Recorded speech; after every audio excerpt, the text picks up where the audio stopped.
I'm Bob. I like coffee. I also like to tell stories.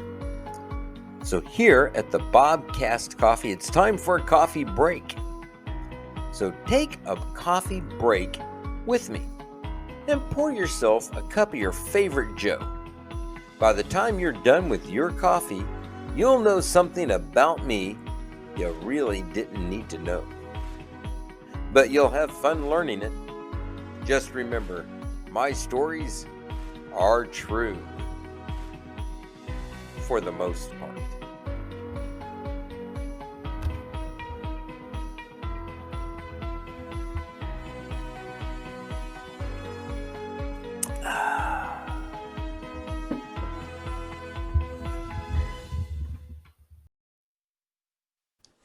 All right.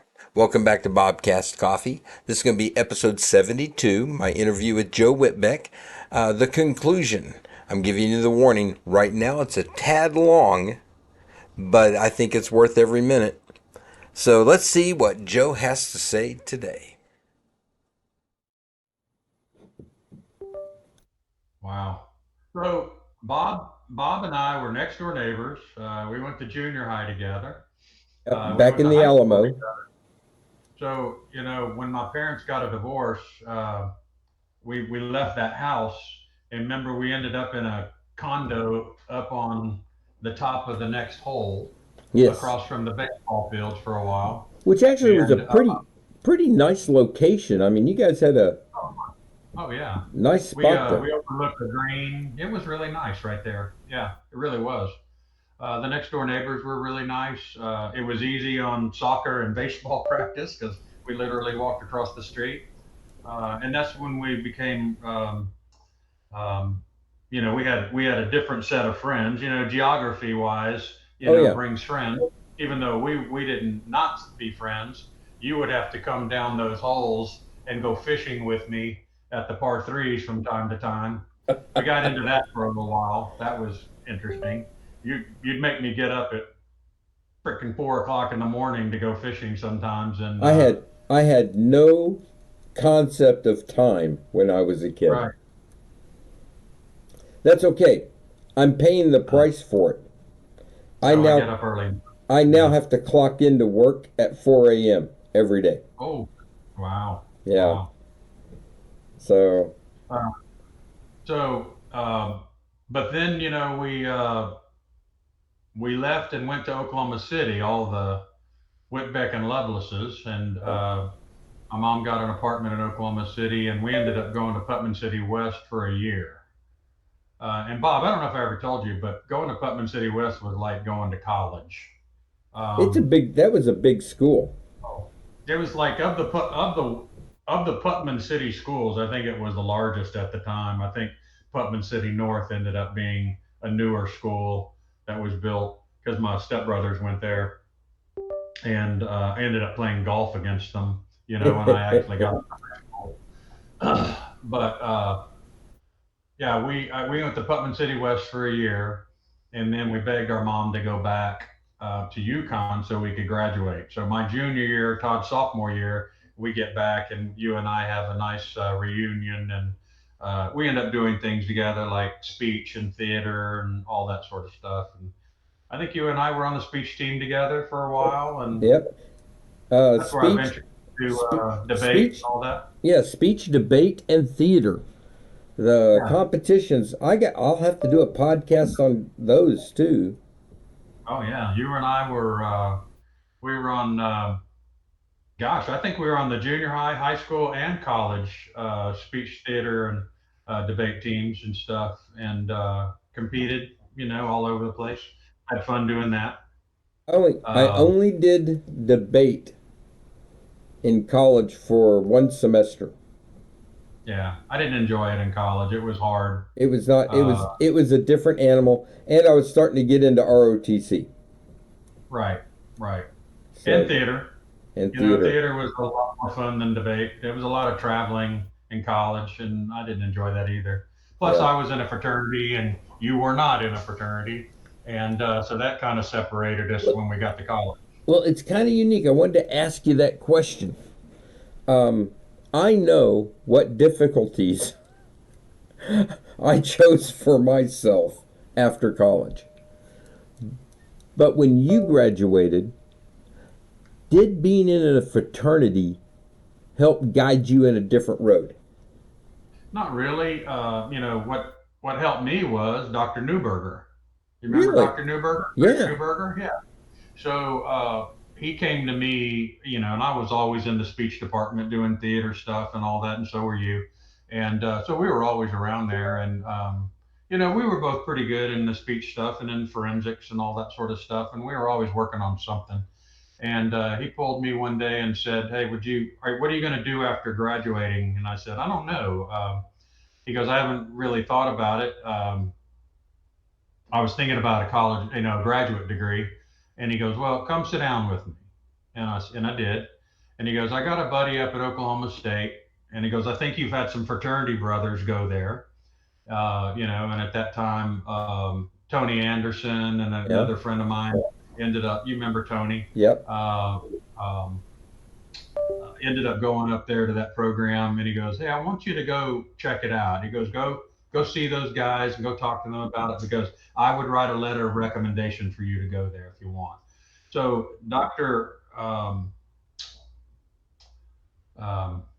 the professor that was in charge of the program at Oklahoma State, Dr. Huey, and Dr. Newberger went to school together in Purdue. And Wow. so Huey leaned on Newberger for some of the speech and, people that could maybe pull off the program up there. And so he ended up sending me a letter of recommendation. I went and saw those guys, my fraternity brothers that were up there doing it. I thought it was a little over my head, but I got accepted. And so I don't think they helped me do it. I think Newberger did it. And so I ended up at Oklahoma State in a graduate speech. It was a speech communications consultancy program. And I ended up teaching 3 classes of speech while I was up there. And I did that for 2 years and ended up with my graduate degree. And so it's a kind of it's really a cool story. The very first day we ended up in graduate school, we had to do training to learn to teach, right? I said, and go through the book. And the first guy I met to my left after we had a little break was a guy named Paul Debatez, and he was from Lake Charles, Louisiana. And we became friends, and just out of necessity, you find people to study with and become close with, and all that sort of stuff. And we became real close. When we had our first break, we ended up in Lake Charles, kind of chasing Mardi Gras. And the first night I was there, I ended up meeting my future wife at a party. So that was going to be another question. What led you down there to Louisiana, Yeah, and how'd you find your wife? yeah, chasing a Cajun girl. And when we came down here, I will tell you, his parents were so nice. They put us up. Very first meal, Bob, I get here, and it's crawfish fettuccine, garlic bread, and Coors Light. You had me at Coors Light. You're serving garlic bread, and I've never had crawfish in my life, and I fell in love with this stuff. I mean, the food. Mr. Debatez was incredible cook. I mean, he made biscuits for scratch the next day. He made a gumbo for us. We ended up in New Orleans the next day, going to see his aunt, stayed with her. We had such a good time. We came back and we had another keg party. I'm famous for keg parties. And I ended up meeting Marissa at that keg party, which was really cool. And so the girls, Paul's sister and Marissa, were best friends. They would come up to Stillwater to visit us because it was a fun place to party. You've been up there Oh before. yeah. It was a great, we had the amazing mile of bars, and it was fun. And the girls got used to that and did it. And they were both teachers, and they had time off. And for $99, they'd fly to Oklahoma City. I'd go pick them up, and and we became closer and closer. And um, man, I wish I had all the money back from Eskimo Joe's. I went in college. I went once to to Stillwater, partied a lot, and had the Stillwater police politely asked me never to come back.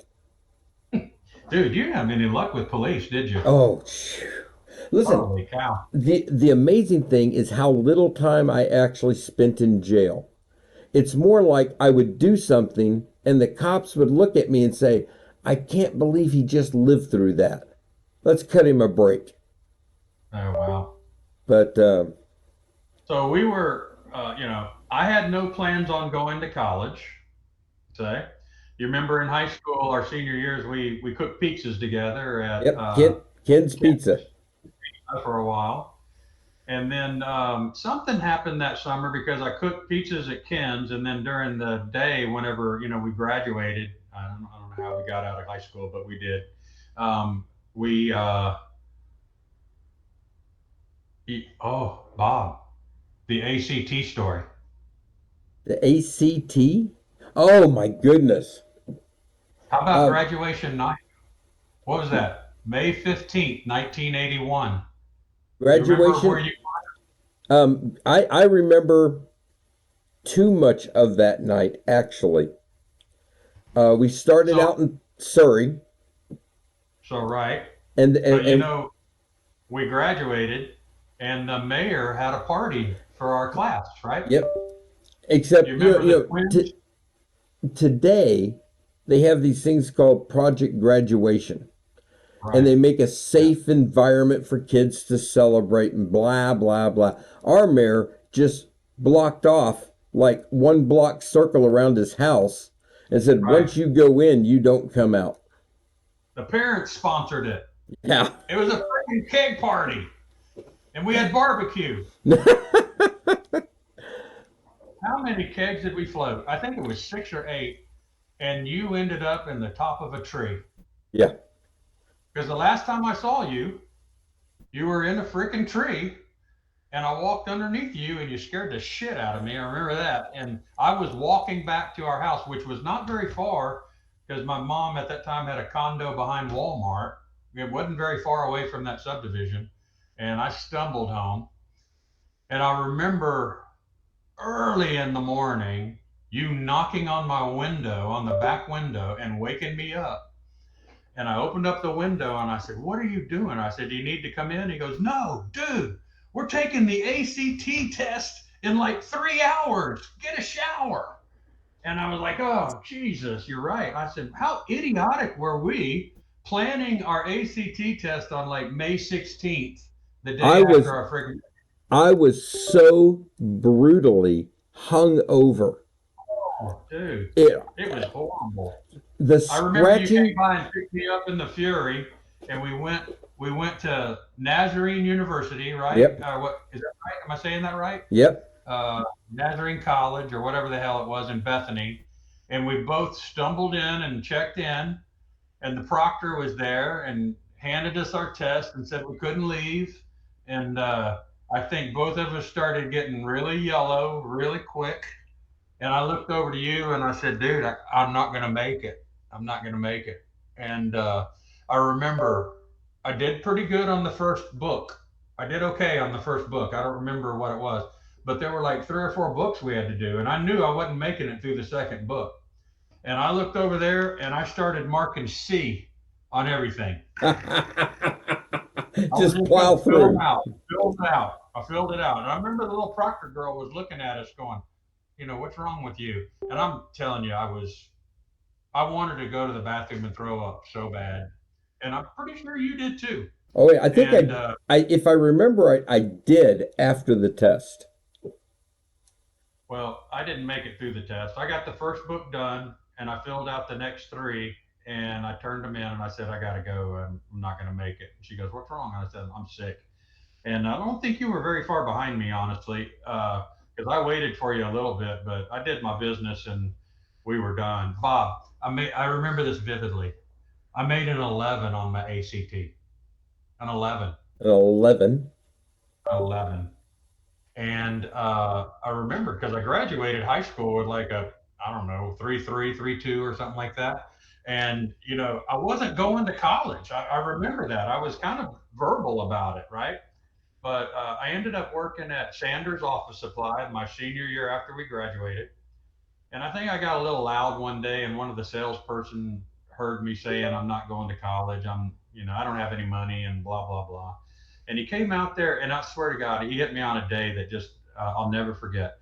Dude, it must have been 120 degrees in that warehouse in the back, and I'm picking, office supplies and putting them in sacks, and that was my job. And then I delivered all over Oklahoma City. And he came out one day and he said, "Hey, you want to do this for the rest of your life?" And I said, "Not really." He goes, "Yeah, it's hotter than hell out here, and you're a big boy, you know." And I said, "Yeah." And he goes, "I heard you proudly telling everybody at lunch that you weren't going to college." And he said, "I know better. I know you're smart, and I know you can handle college." And so that was one of the first steps to going to college. And then I remember, my sister Vicky moved into Yukon to work, and she had me over for dinner one time and had all of the applications on her kitchen table and said, "We're filling these out, you dumbass." And I said, "Well, where are we filling them out for?" And she goes, "Well, I want you to consider going to East Central where I went." And I said, "Oh, okay." I said, "Bob and Holly and Charlotte and I don't know, a couple others were all thinking about going there at the time." And I think I went and talked to you a little bit after that and said, I guess I'm going to have to go to college. And I filled out all that stuff and got accepted quickly. And that's when you came to me and said, "Well, let's be roommates because I don't have a roommate, right?" And so we were dorm roommates for like a semester. Or semester. Things Yeah. got things got rough when I lost you. But didn't Rick go to East Central? Yeah, Rick Rick, ended up brother. being my roommate. Oh, Jesus. Yeah. Yeah. You guys didn't get along very good when we were in junior high and high school. No, And no, we got along better in college, but yeah, it was amazing what we survived together. right. We You went know, to war. We went to war with the basketball team, which was in the basement of the dorm wing that we were in, oh, yeah, and I they thought for suck. sure they were going to kill us. Yeah. Your brother had a house. That Uh, he had that duplex for a while. yeah. And that's when Tony and Susamu had the apartment across the street from them. Remember? Tony Anderson and Susamu Daniels, they were roommates.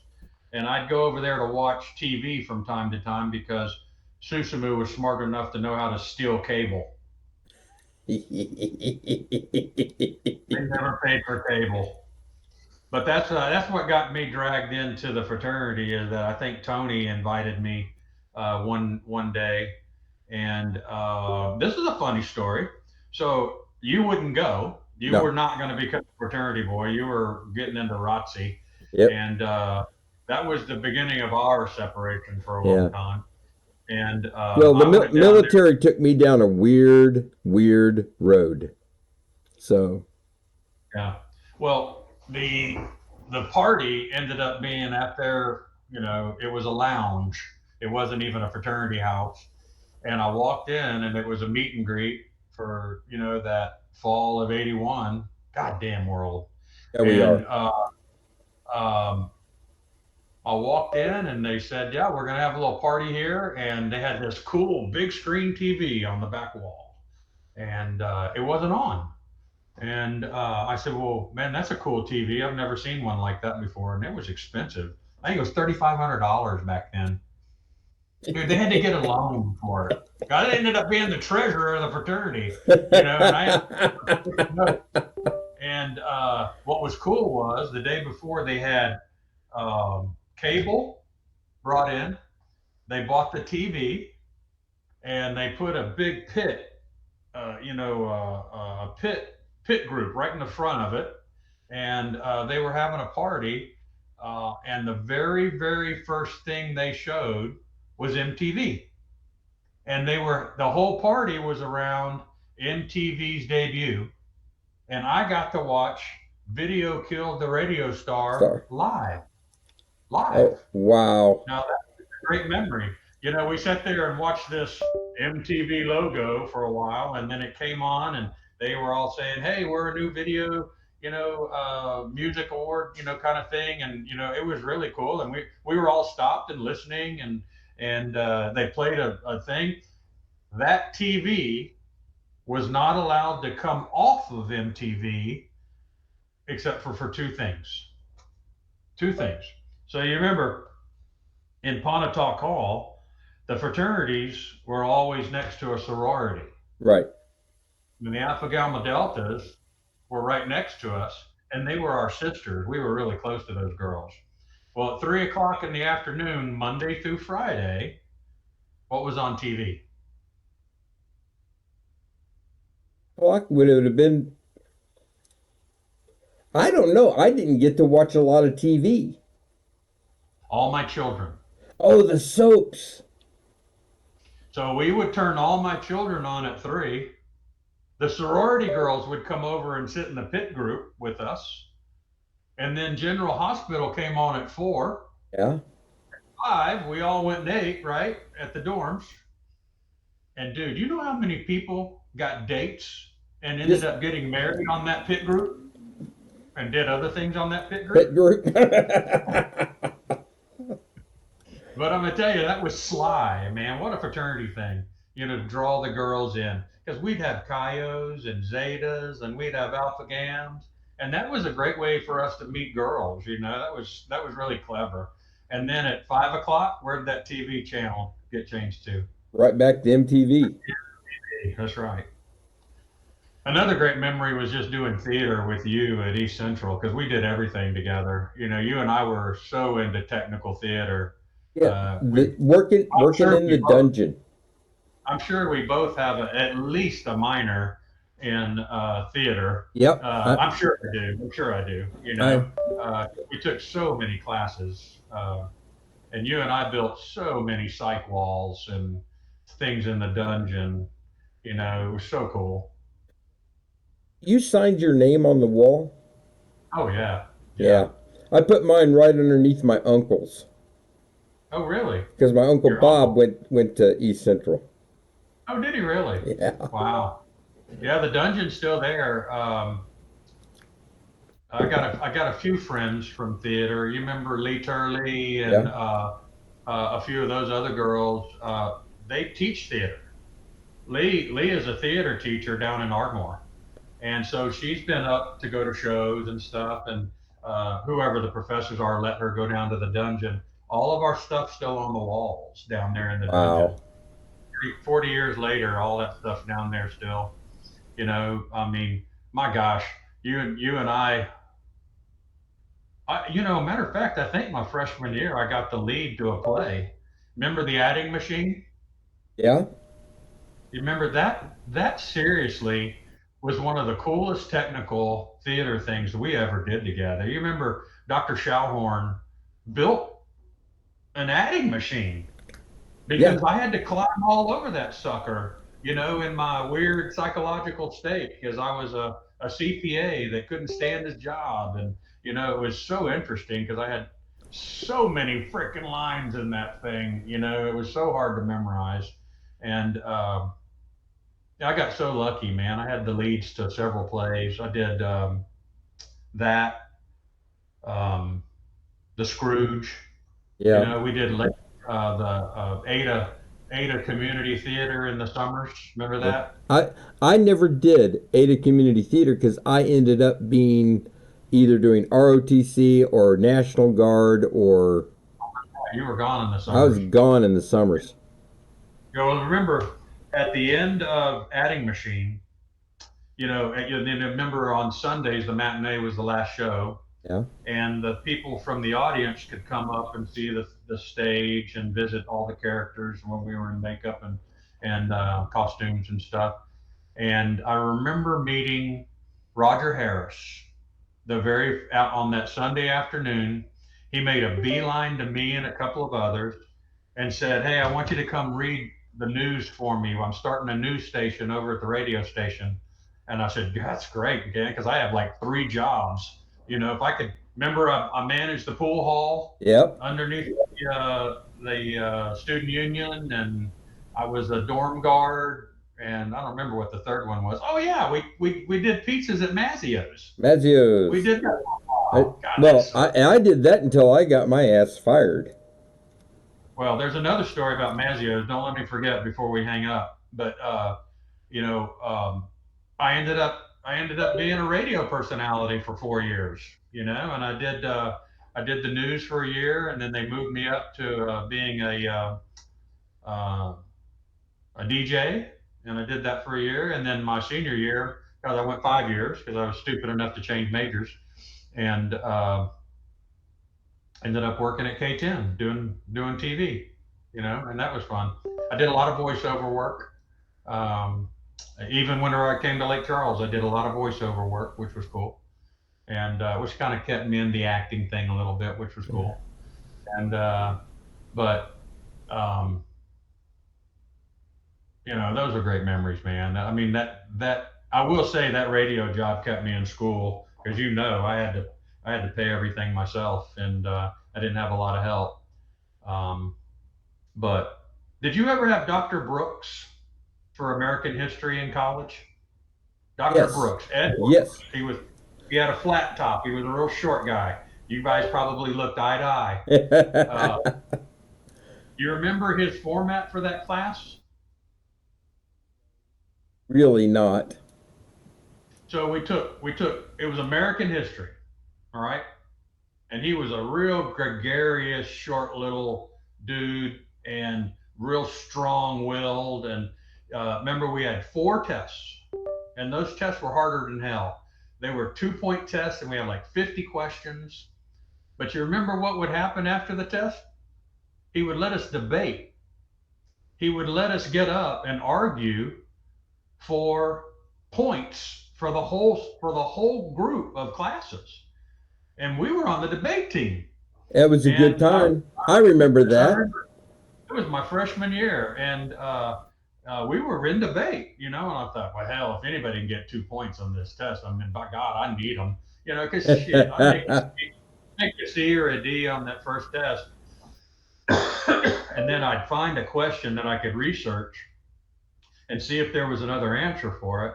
And then I'd get up in front of the class the next time we get back together and debate it with him. And if he liked it, and usually if you were even right or wrong, he still give the 2 points because you had the balls to get up and do it, right? And I remember after the very first time I did that, because I argued one every time so I could get 2 points, I needed them. And he looked at me real queer and said, God, there's something about you that reminds me of somebody. And I said, oh, I don't know. So after class, he pulls me aside and he goes, What is it? You remind me of so much about somebody. And he goes, I can't put my finger to it. And I said, I don't know, but my sister told me to take your class. And he goes, your sister? And he goes, well, what's your sister's name? And I said, Vicky Jones. And he goes, God damn it, that's it. She kicked my ass every semester she took me, and she would get so many freaking points for the whole class. And he said, she would almost get another letter grade for these turds. And he said, because she was good at it. She figured out the questions that I had the extra answers for, and she nailed me on them. No wonder. That's No wonder. fabulous. Yes. That was the first class she ever told me. She goes, look, I can't tell you to take any other classes, but take this one because you'll kill it. And I did. I ended up with a B in that class. I didn't deserve a B, but how ingenious. Hey, you worked hard for that B. But I'm telling you, how ingenious is he as a teacher to make us go back and learn what we missed and review it? Well, that changed the way I taught. And when I went to Oklahoma State and I ended up teaching at McNeese as well, I taught classes like that. Ed Brooks, thank you. He's probably still not around, but Hey Bob, we'd see him at La Fraqua every once in a while. Yeah. I ended up working over at Groovy's. What's that? It was in the same building. It was the quieter bar.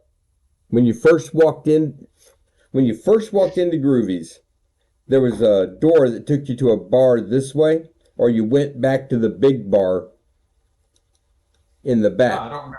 Yeah, I used to DJ in Groovy's. and then go over and spell the DJ that was in the in LaFrocquas. Huh. Yeah, remember that booth was in the middle of the dance floor, Yep. and they served draft beer. And Thursday nights were the night to be there. And Friday mornings, you were in trouble in class because you had a freaking hangover. We had ROTC had a PT test every Friday morning. I remember that. I'd see you dumbasses climbing on the outside of buildings and just thinking, I know who that is. Yep. I'd be walking across going to a class and I don't know who that dumbass is right there. And it was you. Yeah. Hey, that's Standing okay. on the top. I got my dad to rappel off of the ROTC building. Wow. Wow. Hey, our freshman year, thank God we had the meal plan. Oh yeah. Listen, when Oh, they shit. got rid of the 1-7, I almost starved. Yeah. Yeah. Because we That always had 2 meals a day. 2 meals a day. We were guaranteed, right? Lunch and dinner, lunch and right? dinner. We never, No. well, sometimes I'd go to the student union in between and get something to eat, but we always ate together because Bob Reynolds could slurp jello better than anybody, but better than Animal House. You could slurp some jello, baby. That was Oh, hilarious. oh yeah. That We was fun came times. we came in out of this is before Rick left college.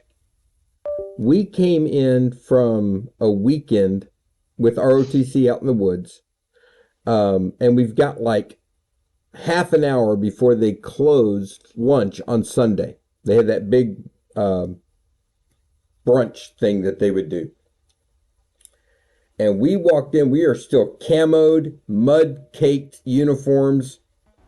We still had our rucksacks because we haven't been back to the house to dump them yet. And we sat down in the middle of this room, and people were picking up their trays and walking to other tables to get away from us. We Sure. must have smelled horrible. Man, you remember the food was really good. Yeah, listen, It was East always Central. great. I have not eaten at a post or a unit or another school or anything that was as good as East Central. They had, Your food was great all the yeah, time. I always look forward to that, And uh, I don't know, somewhere maybe my junior year I stopped doing that because I made enough money DJing and doing that. But I always starved to death. That was always a good fail safe because you could always run over there and get a meal. yep, But those are good times. But that's college was kind of when you and I separated. But our freshman and sophomore year, we kind of stayed together because we took a lot of the same classes. yep. And you made me take a bunch of ROTC classes uh, to get some of my Physical, PT because you were yeah. required to take PT, right? And then I think I took 4 classes, and they handed me a piece of paper and said, "Well, the next class is on you, and you have to sign up for the National Guard." And I was like, "Peace out, Bob. I'm out of here." You remember? I wanted to Hey, shoot the 22s underneath the stadium. I wanted to figure out how to read a map. I never got to rappel because that was a third year deal, I think. And then, but the classes were fun. I mean, they were very enjoyable because they were basically Boy Scout training, and really, they were yes.